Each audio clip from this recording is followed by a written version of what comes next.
All right, guys, recapping what happened in this final UFC ESPN collab in December. What is it, 13? Kape versus Royval. I'm going to be breaking down what just happened in every single fight. There were some great fights. There were some bad fights. There were some very, very bad fights and low IQ moments. But I'm going to be talking about every single one of them. Hope you guys like this video and subscribe to my channel. Let's start with Jamie Lynn Horth versus Teresa Bleda. Teresa Bleda, zero striking off of a 2-year absence from the octagon, zero striking whatsoever. I took Teresa Bleda. I put her as one of my most confident picks because I thought she'd be able to get Jamie Lynn Horth down. She had her hands clasped after the second attempt on a takedown, and she somehow still didn't finish it. I mean, I didn't understand how she didn't finish that takedown. Her hands were clasped underneath the butt. Just literally pull the legs out of her, and you have a takedown. It's literally minus 10,000 for you to finish that takedown. And Teresa Bleda couldn't. Jamie Lynn Horth has decent power. She talked about in her interview that she used to be a finisher in her first five fights. She wanted to get back to that, and she finished Teresa Bleda and landed this beautiful right hook when Teresa Bleda was kind of facing the other way, not paying attention, trying to avoid other strikes, and it caught her, wobbled her, and Jamie Lynn Horth finished Teresa Bleda, who was coming off a 2-year layoff. That was a very bad pick by me. Yes, I agree. Next, let's talk about Frye versus Pat. This was a very Pat should have finished Frye. Pat's a little retarded. I'm just going to say it. Pat's a little retarded. He would hurt Frye and just load up and load up. And I just didn't understand why he was trying to clinch with a guy that just wants to clinch with him, can't take his power, that can't take his hand speed. I didn't understand it. But he got the fight. He won the fight. He out damaged him. It was 30-27. Every single Frye punch wasn't really nice. Pat landed some nice elbows, landed very nice elbows. I think in the third round, he did enough to win the fight. I mean, this is just like they're not great heavyweights. They're not. I saw on Twitter though, or on X, someone said Frye and Pat are literally the same exact person, but from different nations because like they look exactly the same variant, right? If you watch the multiverse and the Marvel Cinematic Universe. But anyways, decent fight, I guess. I mean, it was boring. But whatever. I mean, they fought hard. Great. Next is Melissa Croden versus Luana Santos. Melissa Croden was my favorite play because of the value.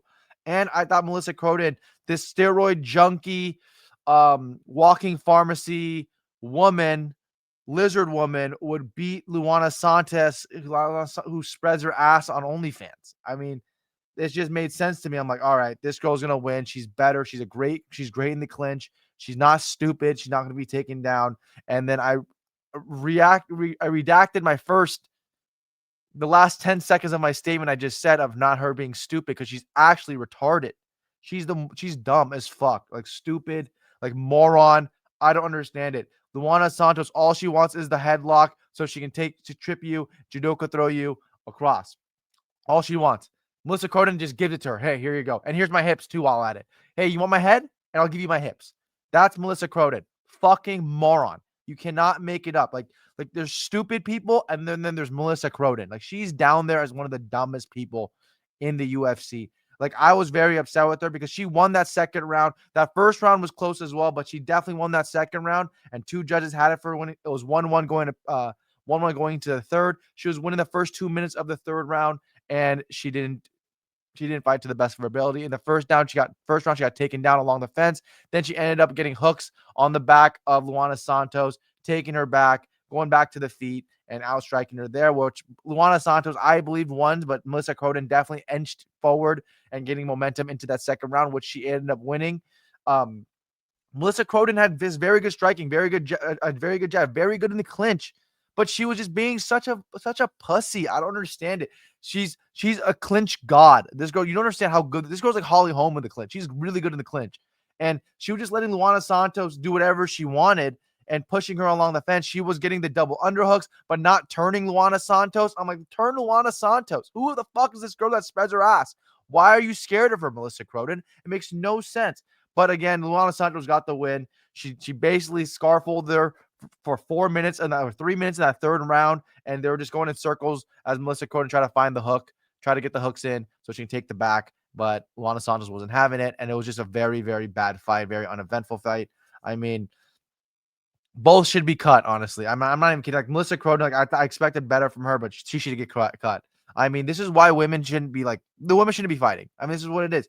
This is why people argue, but we don't bet on women's sports. We don't. Why are we women fighting? This is why. This is now I understand why they say it, because it's shit like this, right? If you're gonna fight with honor, right? Melissa Croden, you're on every single steroid and EPO available on the market, and you can't finish Luana Santos, who spreads her ass for $5.99. Come on. Next, Sean Sharaf for Steven Asplund. Steven Asplund, finally, I get on the board with Steven Asplund winning. I said he's going to win via KO, and he won via KO over Sean Sharaf. He was the better fighter. Out volume, Sean Sharaf. Sean Sharaf took this on short notice. Steven Asplund, I mean, is he that good? Not really. His head is he has good volume against a low level Sean Sharaf. He's not that good. Sharaf's not that good. He fights hard though. He's tough, but he's not that good. And Steven Asplund, he just outvolumed him, outpaced him. He keeps his chin wide open in the air. I didn't like that, but when you're dedicated from losing 525 pounds to making the heavyweight limit of 265, I have to expect you to win a fight, because especially against a low level, because I mean, that means you're really dedicated to your craft. You want to become something, and he's going down while probably Sean Sharaf's like, thank God I don't have to cut weight. Where's that fucking pizza at? Where's that cake at? Let me eat it. That's the difference between these two. That's why I took Steven Asplund. His technique is much nicer, while Sean Sharaf tries to load up on everything, which he was doing in this fight. The first round was close, but Steven Asplund cut him to the eye with a nice, what was it, a jab or an elbow that cut him right between the eye right here. Looked like an Indian, and then it was just spewing out, spewing out. That's basically what happened. Steven Asplund won this fight. I mean, good kudos to him. He fought well, but is he gonna? Do I expect much more out of him? Not really, right? I don't think he's that good. I don't think he's good as his hype says he is, if he has hype. Joe Anderson Brito versus Thomson. Thomson was actually a very decent fighter. I actually was very surprised with Thomson. I know he's Isaac Thomson. That's what I was going to say, Isak. But I knew he was a good fighter, right? I know he had good takedowns. He trains out of Team Alpha Male. Of course, he's going to have a good takedowns. But he gassed out. He was winning that first round. I believe he won that first round. I think every single judge gave him that first round. But Joe Anderson Brito just outpaced him. He had the cardio advantage. He was supposed to fight Melsik Baghdasaryan, and it looked like he had a full training camp. Well, Thomson just came off the couch. Thomson did fight well. He took down Brito multiple times, 4 times here. Brito would then chain wrestle back up, grab a single leg, and then go for the double along the fence, take him down, yada, yada. This is not the best Brito performance if you want to find that violent shark Brito is, but he did his thing. He did his thing. Isaac Thomson, he's a good fighter. I actually like his fighting style. I was actually very impressed with what he was. He wasn't really scared to trade. He landed a couple nice uppercuts. Joe Anderson Brito was throwing haymakers like he usually does, right? Just overhands, spamming overhands, and he fought well. I mean, he did enough to win the fight. Two submission attempts, 129-28. What else more can I say? Next is Neil Magny versus Amosov. Amosov, former Bellator champion. I mean, you want to talk about no regard for Neil Magny's ground game. This guy literally was in half guard. He said, fuck it.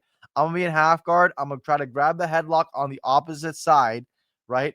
Opposite side. And then I'm going to go to my back and then not even have this anaconda cinched up, but I'm gonna give up position, so then maybe you can roll, but maybe you can't roll. I'm just gonna expect me being better at jiu-jitsu and grappling than you and wrestling than you, that I can be able to lock up this anaconda with no hooks in or anything. And that's basically what he did. He basically just demolished Neil Magny. Neil Magny and him were kind of close, like 50-50 on the feet to start. But yeah, Amosov started landing some beautiful leg kicks that was definitely hurting Neil Magny.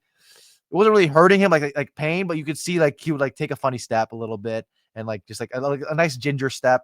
And Amosov finally was like, all right, enough of this shit. Let me just take him down. He took him down beautifully, controlled him the entire time, submitted him. Nice anaconda choke. He's gonna be a prominent player in welterweight. He wants to fight for the title. I don't think he's there yet. Beating Neil Magny does not mean you're fighting for the title. That means you're going into the rankings, and maybe we'll rank him. Maybe we'll match make him with somebody good.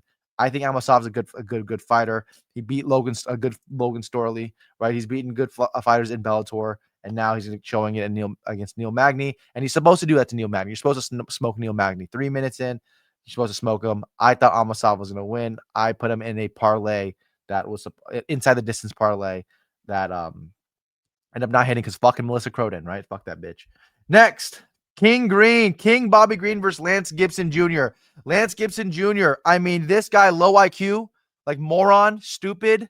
That's just how the way you can talk about Lance Gibson Jr. He's a fucking idiot. He's an idiot. The way you beat Bobby Green, everybody has shown it. Jalen Turner has shown it. Hoofy has shown it. Even Drew Dober, who was getting pieced up that entire first round, has showed it. How do you beat Bobby Green if you don't want to take him down? You throw volume. You throw volume at his head. He has his hands down. He's not going to move and bob and weave his head on every single combination. So you need to find that one punch out of that 5-punch combination flurry that you're going to land or try to land, and one punch is going to connect, wobble him, and that's what it is, because Bobby Green's chin is not as good as it used to be, and he's getting wobbled off basically anything. And you saw him get smoked by Drew Dober. You saw him get smoked by Jalen Turner, and then you saw him get smoked by Roofy. You cannot have you a one-shot fighter against him. And you know what Lance Gibson's doing? He's feinting, jab. Feinting, overhand. Feinting, lead hook. That's it. One punch off feint. Makes no sense. Just stupid game plan. Then he takes him down, right? He takes him down in the first round. I think he won the first round. He takes him down, does nothing with it. But, you know, Lance Gibson, he's a Bellator fighter, right? You expect more from him, but he's not that good. He's not that caliber level. If you cannot beat Bobby Green, if you're supposed to be this jiu-jitsu guy, your dad was a former MMA fighter. You've been growing up in the MMA. You have good wrestling. You have good jiu-jitsu. You can't submit Bobby Green. You can't even pass the mount. You can't even pass in his guard. You're literally in side control, just standing in side control. This guy just stands up. Stop it. You're not UFC caliber. I'm sorry. Maybe find another profession. This is not you. PFL didn't want you. Now UFC just could sign you off short notice. Your fighting career is over. It's over. I mean, I don't even know if they resigned. Why would they even give you another fight after what you just showed? You literally were taunting Bobby Green in the third round, and when he missed, and Bobby Green's literally going sup. That's what Bobby Green does, right? Because Bobby Green, I mean, that's just how he fights. And Lance Gibson's like, you're missing, man. And then literally just continues to go backwards, not doing fucking anything, not throwing a single punch, just feinting with nothing. And it was brutal to watch. I'm like, this guy is not UFC caliber. He got tagged bad by Bobby Green twice in the third round. And Bobby Green's like, did I miss that? It was actually pretty funny by Bobby Green. But Lance Gibson's not UFC caliber. That's just what it is. He's not UFC caliber. He only has 11 fights. He's been fighting since 2017. I don't even know if he wants to do MMA. I don't know if this is his side job, his hobby, or he just does it because his dad forces him, right? I don't understand why people thought that this guy, I don't know how this was a split decision either. I don't know why people thought that this guy had a chance to beat Bobby Green. I don't understand it. I thought he had a good chance if it got into the ground. Maybe he can submit him because he has decent jiu-jitsu. He's been doing this since he was 3 years old. But again, I guess you have to be talented to do it. You can't just be doing it at 3 years old and be Lance Gibson, right? Next is Kennedy Nzechukwu versus Buchecha. I took Buchecha to win, and I actually put money on Buchecha to win, right? I put Buchecha to win pre-fight. I thought he was going to win. I thought if he take down Kennedy Nzechukwu, Nzechukwu is not known for his grappling. We saw him versus Walter Walker, where Walter Walker just went for an pulled guard into an ankle lock, right? And finished him in a minute. And Buchecha, as a world-class jiu-jitsu practitioner, you'd be like, all right, this guy's good enough to do this. Wrong. Buchecha, I mean, he takes him down, does fucking nothing with it. Bro, Buchecha, Dagestani wrist ride. Bro, hooks in. Dagestani wrist ride. Punch. What are you doing? And that first round was close. I can't watch this fight because freaking ESPN Plus are being some hoes right now because the UFC left them. But that fight was a lot closer than people thought in that first round. I thought Buchecha did enough in that first round, maybe because I'm biased because I bet on him, but I thought he did enough. I know Kennedy damaged him in last 20 seconds, but does that 20 seconds matter for that 4.5 minutes of control and of actual Buchecha landed a couple nice shots too in that first round? I don't know. I think Buchecha won that first round, but whatever. Okay, say Kennedy won that first round. How is that second round not a 10-7? They got the point deduction off the eye poke. How is that not a 10-8? How is it not a 10-8 with the -1 for the eye poke? That should be 10-7. I don't understand how. I think Buchecha got screwed there. He mounted him for a minute and a half and was raining for 30 consecutive elbows on his head. How is that not a fight ending sequence to give you 10-8? I saw Khamzat not land a strike versus Kamaru Usman that whole first round and get a 10-8. I don't understand it. Buchecha on top didn't do that. And also Buchecha, world-class jiu-jitsu practitioner, head and arm choke, arm bar, Ezekiel choke. What something.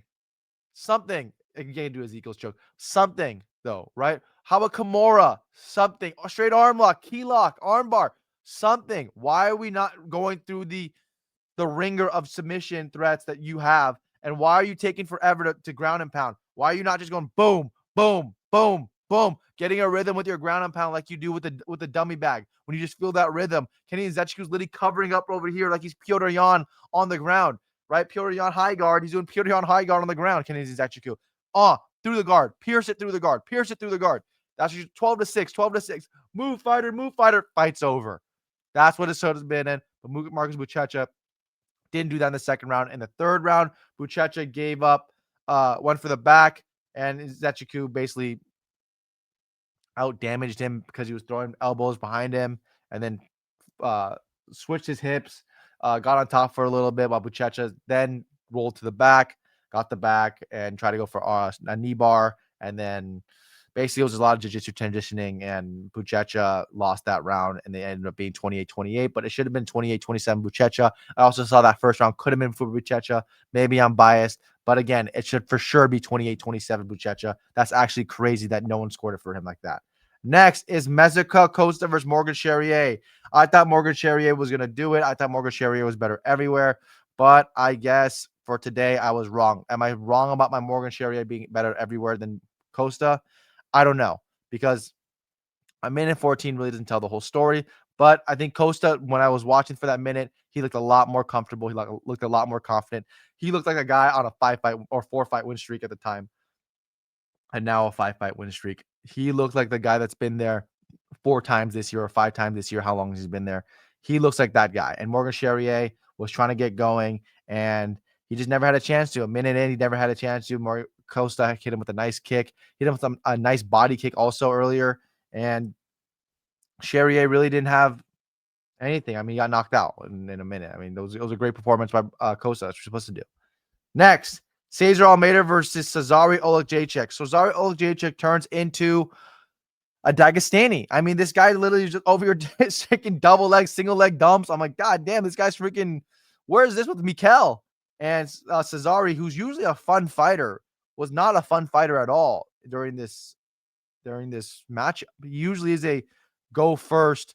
I'm a hungry fighter. I'm gonna go first. I'm exciting fighter. But then with Almeida, he didn't want to take any chances. Maybe he felt Almeida's power early with a jab to the body. Almeida landed a couple jabs to the body. A nice leg kick, nice teep kick. Maybe he's like, oh, fuck this. I'm just going to take him down because I know I can take him down. And I think that's what he did. It was a very boring decision, 30-27.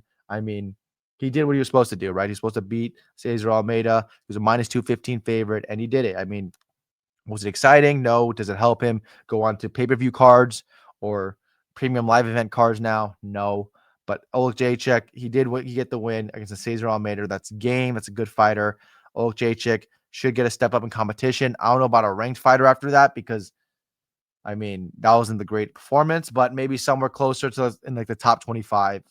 And basically that's it. Cesar Almeida looked old. He looked like he never trained jiu-jitsu in his life. He looked like he never trained stand-ups in his life. He had a nice sweep though one time in the second round, I believe, or the third round. And that was nice, but basically it's 6 out of 7 takedown defense. Where's the wrestling at?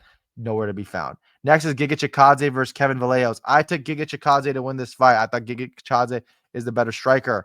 And if I have to replay this fight again, I'll take Giga Chikadze again. I mean, I know he won the first round, right? He checked the Kevin Vallejos kick that ended up busting Giga's shin, excuse me.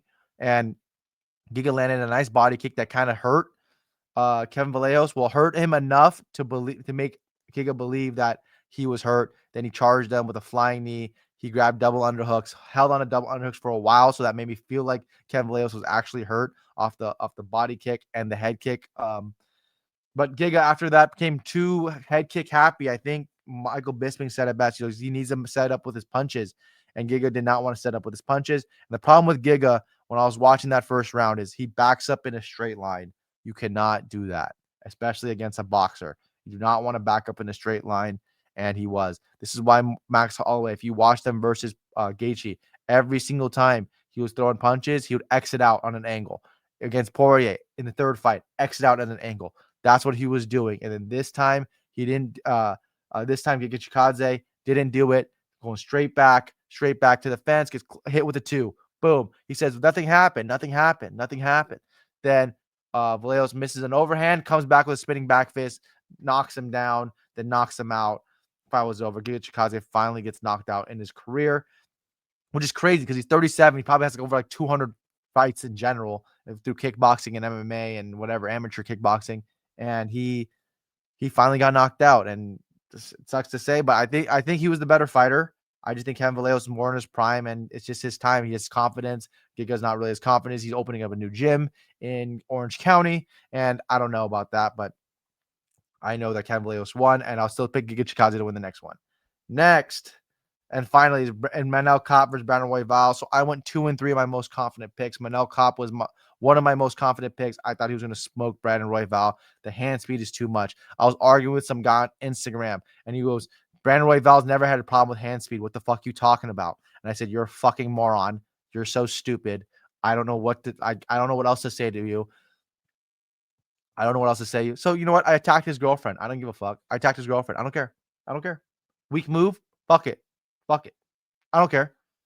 Manel Kape beat Brandon Royval with hand speed and a nice combination. We tried to land a 4-punch flurry, hit him with a nice right overhand, knocks Brandon Royval down, finishes him up like Dustin Poirier versus Conor 2 with some nice ground and pound. Basically, Royval goes out for a little bit and wakes up.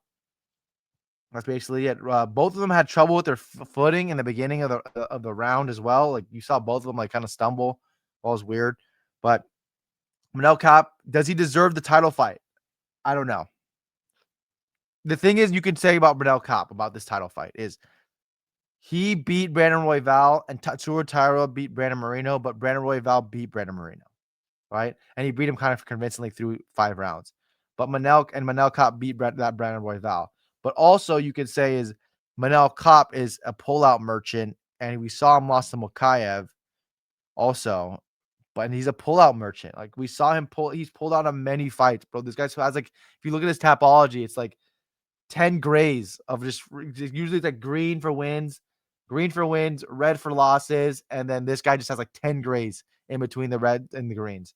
And now Manel Kape, I mean, do you trust him to be your headliner or co-main event of a Paramount card? I don't know. I don't know. Maybe you need to see more from him. Tatsuro Taira versus Joshua Van. I mean, that's Asian on Asian violence, and who doesn't love Asian on Asian violence, right? That's what we want to see. You could make that fight in over there in the East. And why would we not want to see that fight? I think Manel Kape is in a very bad spot. I feel bad for him because Pantoja is getting the fight after that, right? You have to do Pantoja versus Taira or Pantoja versus Van 2. You have to do that. So Manel Kape might be on the back burner. He should fight somebody else, right? Maybe I'll match him up with somebody else. I'm going to do a matchmaking video after this. But yeah, I mean, Brandon Royval, 2 back-to-back losses. Two back-to-back losses, and he also 3 out of 4 against Los Pantoja as well. Brandon Royval, I mean, that was just unlucky. He's just not. I knew he was getting knocked out. I mean, I knew. If you watch my best bets thing, I said Manel Kape's going to knock this guy out. If you watch my most confident picks, I'm like, the Manel Kape's going to knock this guy out. Just too much hand speed, too much power, and Brandon Royval's chin is not the greatest, and he got knocked out. And me saying his chin's not the greatest, he only gotten finished 1 time. Watch the Kai Kara-France fight. Watch other fights where you see him get rocked, and you're going against a sniper like Manel Kape. That's going to be an issue. But hope you guys enjoyed this video. Like and subscribe. Thank you.